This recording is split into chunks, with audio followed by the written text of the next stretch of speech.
Good morning. और आज का जो टॉपिक है लॉजिकल रीजनिंग का एक टॉपिक है न्यूमेरिकल पैटर्न्स एंड रिलेशनशिप। अब न्यूमेरिकल पैटर्न एंड रिलेशनशिप में होता क्या है कि आपको नंबर्स होंगे और नंबर्स में कुछ कनेक्शन या रिलेशन आपस में ढूंढना पड़ेगा। ठीक है। अब नंबर्स में आपको कैसे भी नंबर हो सकता है स्क्वायर में हो सकता है आपको प्राइम नंबर हो सकता है आपको ऑड नंबर हो सकता है आपको इवन नंबर गिवन हो, और उसमें आपको कुछ रिलेशन देखना पड़ेगा। तो सीरीज या तो ऐसा होगा कि कोई सीरीज होगा, कोई पैटर्न दिया होगा और उसमें आपको एक नंबर मिस होगा, तो आपको जो और नंबर जो दिए हुए होंगे यानी कि जो गिवन होंगे उनमें से कुछ रिलेशन ढूंढना है और उस रिलेशन के अकॉर्डिंग वो मिसिंग टर्म फाइंड आउट करनी है। या फिर आपको कोई सीरीज़ है लगातार कुछ बढ़ रही है या घट रही है यानी कि इंक्रीजिंग है या डिक्रीजिंग सीरीज है, उसमें आपको नेक्स्ट टर्म फाइंड आउट करना पड़ेगा। ऐसी सीरीज होती है। मैंने कुछ बेसिक सीरीज लिखी है जो कि एपी, जिसे हम एपी बोलते हैं और जीपी बोलते हैं। एपी और जीपी के बारे में थोड़ा सा ये कि एपी या तो लगातार इंक्रीजिंग होगी और उसमें या तो ऐड हो रहा होगा कोई नंबर या सब्ट्रैक्ट हो रहा होगा यानी कि या माइनस हो रहा होगा। तो एपी में होता क्या है कि या तो नंबर जुड़ रहा है और या नंबर घट रहा है, तो या तो होती है एक इंक्रीजिंग एपी या होती है डिक्रीजिंग एपी। ठीक है। फिर दूसरा मैंने लिखा है यहाँ पे एग्जांपल जीपी के लिखे हैं दो तीन। अब जीपी में होता क्या है, जीपी में कोई फिक्स नंबर होता है और उस फिक्स नंबर कांस्टेंट होता है, उस नंबर से हम या तो क्या कर रहे हैं मल्टीपल करेंगे उस पूरी सीरीज को या पूरे पैटर्न को मल्टीपल करेंगे, या हम क्या करेंगे किसी कांस्टेंट नंबर से पूरी जो सीरीज है उसको डिवाइड करेंगे। ठीक है। होप आपको ये बात समझ में आ गई कि एपी में होता क्या है कि या तो ऐड करते हैं या सब्ट्रैक्ट करते हैं। सीरीज एपी में क्या होती है, इंक्रीजिंग होती है और डिक्रीजिंग होती है। जीपी में भी आपकी सीरीज इंक्रीजिंग और डिक्रीजिंग दोनों होगी, लेकिन जीपी में हम क्या करेंगे या तो मल्टीपल करते हैं या डिवाइड करते हैं। ठीक है। एपी में ऐड या सब्ट्रैक्ट, जीपी में मल्टीपल और डिवाइड। ओके। अब अगर हम ये थोड़े बेसिक एग्जांपल देखें तो यहाँ पे ये है पहले नेचुरल नंबर की सीरीज है 1 2 3 4 5 और 10 से, मतलब नेचुरल नंबर तो अनंत होते हैं, इन्फिनाइट है। तो इसमें अगर आप पैटर्न अगर ढूंढना चाहे, है ना, तो आप देख रहे हो 1 में 1 ऐड कर दो तो आपको 2 मिल रहा है, 2 में 1 ऐड कर दो तो आपको 3 मिल रहा है, 3 पे 1 ऐड कर दो तो 4 मिल रहा है। तो ऐसे अगर आपको सीरीज गिवन है तो अगर आपको क्या है 10 में 1 ऐड कर दो तो आपको नेक्स्ट नंबर मिल जाएगा 11, और 11 में 1 ऐड करोगे तो 12 मिल जाएगा। ठीक है। ये भी इंक्रीजिंग है, लगातार बढ़ रही है सीरीज। दूसरे में देखो, अगर हम इसमें डिफरेंस देखते हैं कितने का आ रहा है, 4 के बाद 8 है, 8 के बाद 12 है, 12 के बाद 16 है, 16 के बाद 20 है, 20 के बाद 24 है। पहली बात तो हमें पता चल रहा है कि नंबर बढ़ रहे हैं यानी कि डिजिट बढ़ रही है यानी कि ये इंक्रीजिंग एपी है। ठीक है।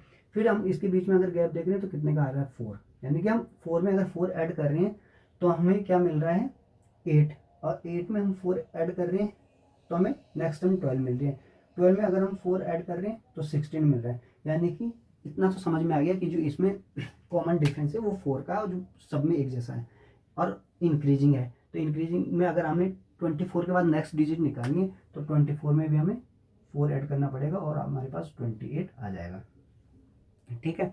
इसके बाद अगर आप देख रहे हो थर्ड क्वेश्चन, ये डिक्रीजिंग है, 40 के बाद 35, 30 के बाद 35 के बाद 30, यानी कि घट रही है ना, डिक्रीजिंग एपी है। तो इसमें अगर गैप देख रहे हो आप तो कितना हो रहा है, 40 में से अगर 35 को माइनस करेंगे तो कितना हो रहा है 5, यानी कि -5 का गैप आ रहा है। 35 में से -5 कर दो कितना आएगा 30, और 30 में से -5 कर दो 25, यानी कि हमें इतना पता चल गया इसमें माइनस हो रहा है और वो भी -5 हो रहा है और ये डिक्रीजिंग एपी है।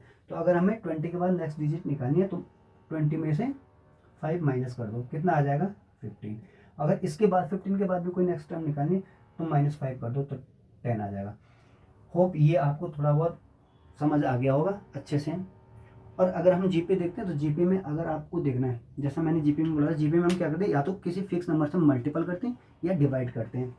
यहाँ पे देखो, अगर ये 2 है ना, 2 में 2 की मल्टीपल कर दो तो हमें नेक्स्ट नंबर मिल रहा है 4। ठीक है। 4 में 2 की मल्टीपल कर दो तो हमें 8 मिल रहा है, 8 में 2 की मल्टीपल कर दो तो हमें 16 मिल रहा है, 16 में 2 की मल्टीपल कर दो तो हमें 32 मिल रहा है। ठीक है। इससे हमें ये पता चल गया कि पूरे सीरीज में एक ऐसा नंबर है जिससे अगर हम मल्टीपल कर रहे हैं तो हमें नेक्स्ट टर्म मिल रही है। तो अगर हम यहाँ पे 64 को 2 से मल्टीपल कर देते तो कितने आएगा 64, देखो 2 4 जा 8, 2 6 जा 12, यानी कि 128। और अगर हमें नेक्स्ट टर्म चाहिए तो 2 से 128 को मल्टीपल कर दो, कितना आएगा 2 8 जा 16 और 2 2 जा 4 और 5 2 1 जा 2, तो 256। तो ऐसी टर्म मिलती, इसमें क्या हो रहा है 2 की मल्टीपल हो रही है। यहाँ पे आपको देख रहे हैं 1600 800 और कितना 400 और 200, यानी कि हाँ यहाँ हम क्या करें 2 से डिवाइड कर रहे हैं, डिवाइड कर रहे हैं 2 से, डिवाइड कर रहे हैं 2 से, और नेक्स्ट टाइम हमें मिल रही है। अगर हम ये पता चलेगा ना 2 से हम डिवाइड कर रहे हैं, तो अगर हम 200 को डिवाइड करेंगे 2 से तो नेक्स्ट टाइम हमें 100 मिलेगी, और 100 को भी 2 से डिवाइड करेंगे तो नेक्स्ट टाइम हमें 50 मिल जाएगी। तो ये जीपी जो है ये है इंक्रीजिंग और ये जीपी है डिक्रीजिंग, ये आपकी डिक्रीजिंग जीपी, क्योंकि बड़ी से छोटी की तरफ जा रहे हैं तो डिक्रीज हो रही है। थर्ड अगर थर्ड वाला देख रहे हो आप 3 6 12, यहाँ पे हम क्या कर रहे हैं 2 से फिर से मल्टीपल कर रहे हैं। अगर 3 में 2 से मल्टीपल करें तो 6 मिल रहा है, 6 में 2 से मल्टीपल करेंगे तो 12 मिलेगा, और ये क्या है इंक्रीजिंग एपी है। अगर हम नेक्स्ट टर्म निकालेंगे 48 के बाद, तो अगर हम 2 से मल्टीपल करते हैं तो कितना आ जाएगा ये 96। तो ये इंक्रीजिंग एपी है। होप आपको ये चीज़ समझ में आ गई होगी।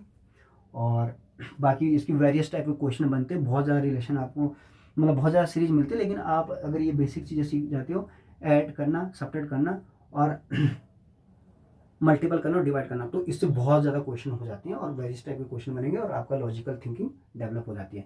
तो आज के लिए इतना ही, थैंक यू सो मच। और आगे मैं और क्वेश्चन ऐसे कराता रहूँगा और इसमें और बनते जाएंगे क्वेश्चन, तो आपको और बेहतर तरीके से समझ में आ जाएगा। Bye bye.